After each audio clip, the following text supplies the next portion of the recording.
Hello friends, welcome back to channel महापुरुषों की बातें। साथ संगत जी, सबको प्यार भरी राधा स्वामी। आइए सुनते हैं कुछ प्रेरणादायक वचन। ये वचन राधा स्वामी सत्संग व्यास द्वारा प्रकाशित तथा श्री मनमोहन सहगल द्वारा लिखित पुस्तक परम संत महाराज सावन सिंह में से लिए गए हैं। इस पुस्तक के पृष्ठ संख्या 234 में फरमाया गया है। महाराज जी का कथन है, गुरु में मालिक प्रकट होता है। गुरु परमात्मा का ही रूप है, इसलिए जो उसकी पूजा तथा सिमरन करते हैं वे परमात्मा को भाते हैं, क्योंकि सद्गुरु का ध्यान मालिक का ध्यान है और उसकी पूजा ही हरि की सेवा है। इसलिए संसार के समस्त ध्यानों में सर्वश्रेष्ठ ध्यान उस व्यक्ति का ध्यान है जिसमें स्वयं मालिक प्रकट है। गुरु का ध्यान सबसे पहले हो सकता है, क्योंकि हम उन्हें देखते हैं और उनके ध्यान से हम नाम या शब्द का ध्यान करने के योग्य बनते हैं।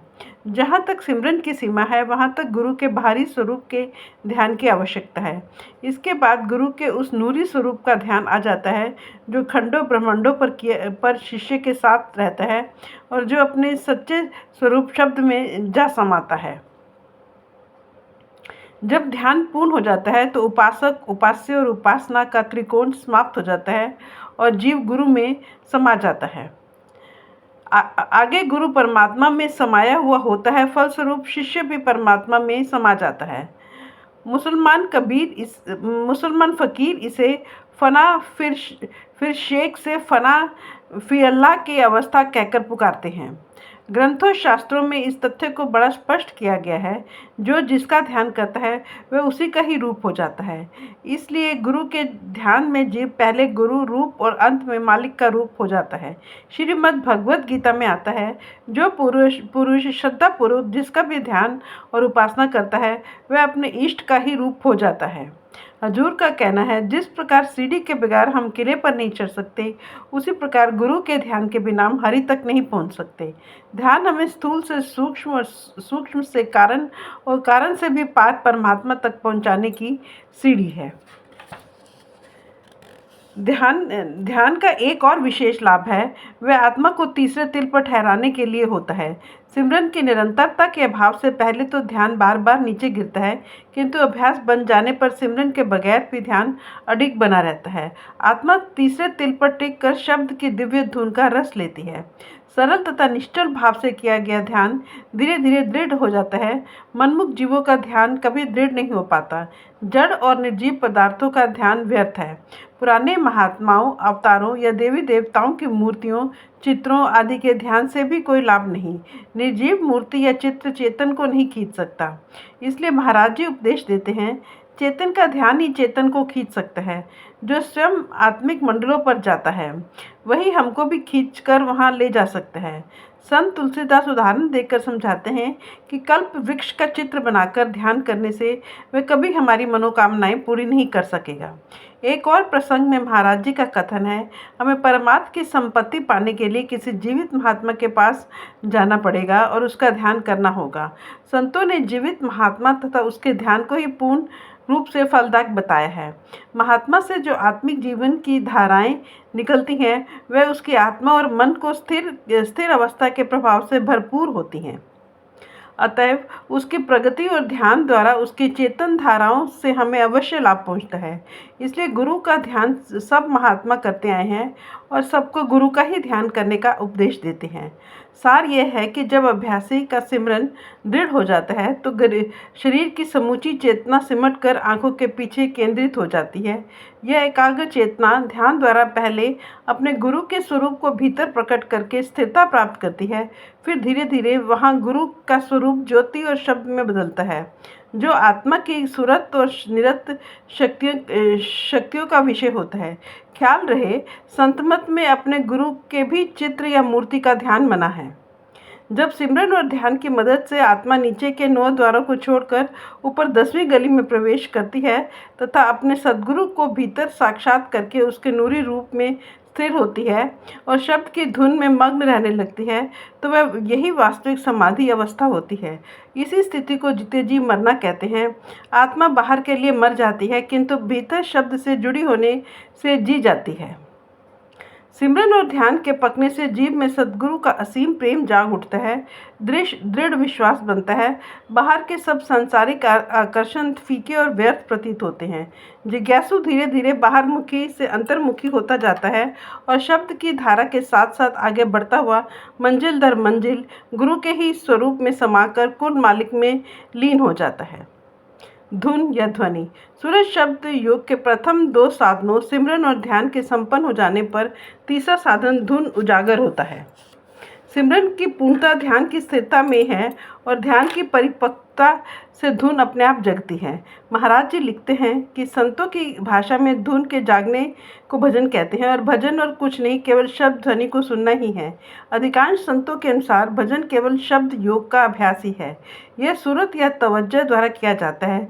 सूरत के द्वारा आंतरिक शब्द ध्वनि को सुना जाता है। इससे जन्म जन्मों की सोई सूरत जाग उठती है और आनंद प्राप्त होता है।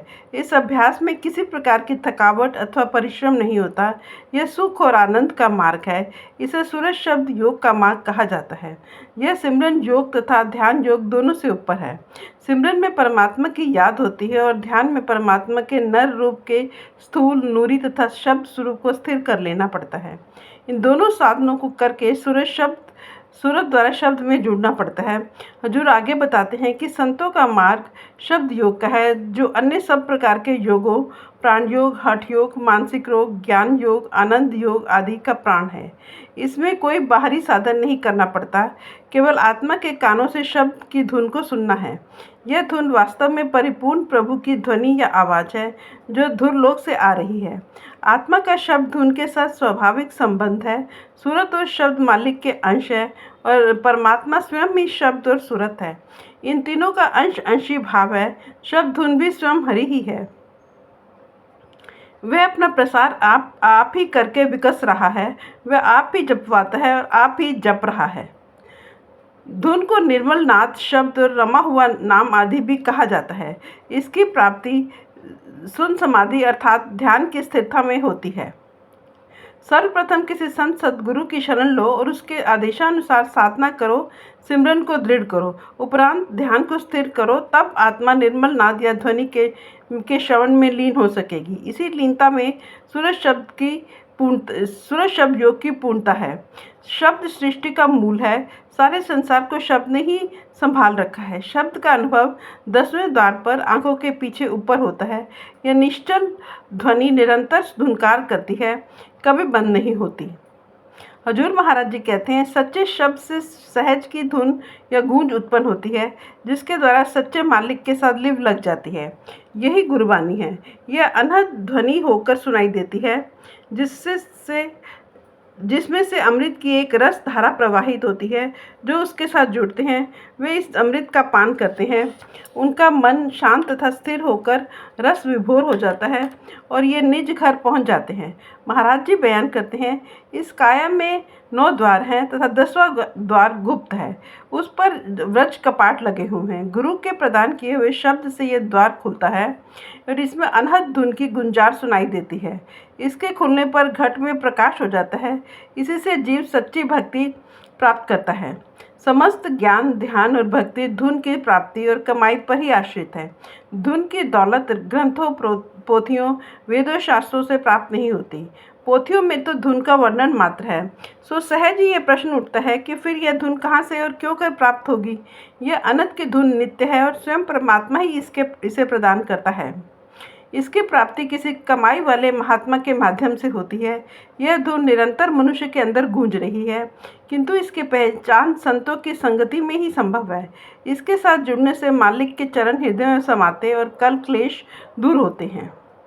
आश्चर्य की बात यह है कि दिन रात सबके भीतर होने वाली इस धुन की दौलत से जीव खाली रहते हैं। यह संपत्ति मनुष्य के साथ दबी हुई आती है और दबी हुई ही चली जाती है। मनुष्य अंदर के द्वार खोलकर देखता ही नहीं, अंतर्मुखी होकर आत्मा की शक्ति को पहचानता ही नहीं। इसलिए महात्मा भीखा ने कहा था, भीखा भूखा को नहीं सबकी गठरी लाल, गिरह खोल नहीं जानते ताते भय कंगाल। सचमुच अपने ही भीतर छिपी इस दौलत का ज्ञान हमें सद्गुरु से ही मिलता है। संत सद्गुरु द्वारा बताई राह पर चलते हुए हम इसकी कमाई द्वारा जड़ चेतन की गांठ खोल सकते हैं। देह जड़ है और आत्मा परम चेतन। आत्मा अपने को शरीर से बांधकर अपनी असलियत को भूल गई है। सद्गुरु उसे सच्चाई का ज्ञान करवाता है और आत्मा शरीर के वचन से मुक्त होकर, शरीर के बंधन से मुक्त होकर अंतर में नाम और धुन की कमाई करने लगती है। यह सहज की धुन अपने आप प्रकट नहीं होती, यह सद्गुरु के सिमरन और ध्यान द्वारा ही प्रकट होती है और इसके प्रकट होने पर जीव का कल्याण हो जाता है।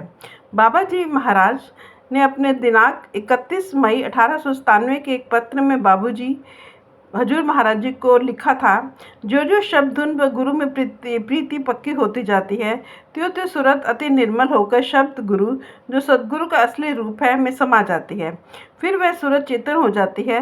तब उसको सद्गुरु पूरे यह ताकत बख्शते हैं कि देश से लेकर पांचों शब्दों के रास्ते से होकर एक शब्द से दूसरे शब्द में होकर खुद सचखंड में पहुंचती है। फिर उसी रास्ते से सचखंड से देह में आ सकती है। तब चाहे तब, जब चाहे तब वह उसी मार्ग से एकदम सचखंड जा सकती है। धुन कहाँ मिलती है? जब जीव भटकते मन को रोककर सद्गुरु की कृपा से 9 द्वारों को खाली करके 10वें द्वार में प्रवेश करता है, तो वहाँ जीव को अमृत का आहार मिलता है। वहीं पर शब्द धुन या वाणी गूंजती है। यह धुन काया के अंदर ही प्रकट होती है। धुन किसको मिलती है? हजूर बयान करते हैं कि सच्चे गुरु का चेताया जीव ही धुन को सुनने और आत्मा को धुन से जोड़ने में समर्थ होता है।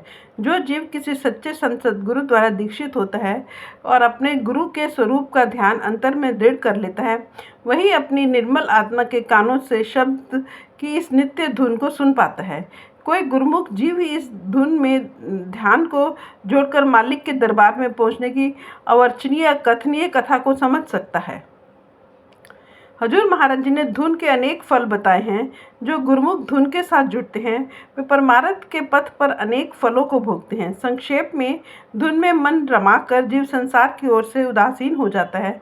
धुन के साथ जुड़ा मनुष्य परम आनंद को भोगता और काल जाल से मुक्त हो जाता है। शब्द की धुन से एक अनुपम स्वाद प्राप्त होता है, जिसे पाकर मनुष्य का मन स्थिर तो होता ही है, उस परम संगीत में मुग्ध भी हो जाता है। मनुष्य का अहम भाव नष्ट हो जाता है, उसे मनोवांछित फलों की प्राप्ति होती है। धुन में जुड़कर मनुष्य जीते जी मरना सीखता है और परमात्मा के साथ उसकी अटूट लगन होती है। महाराज जी आगे बयान करते हैं, शब्द की ध्वनि के साथ जुड़ने से आत्मा की 2 अंतर्मुखी शक्तियाँ जगती हैं, देखने की शक्ति और सुनने की शक्ति।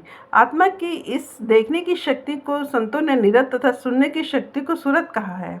प्रकाश तथा आवाज़ वास्तव में एक सिक्के के 2 पहलू हैं, इसलिए इसे ध्वनिमय प्रकाश और प्रकाशमय ध्वनि भी कहा जाता है। यह शब्द ध्वनि समूचे ब्रह्मांड में व्याप्त है और सचखंड तक पहुंचने की एकमात्र सीढ़ी है।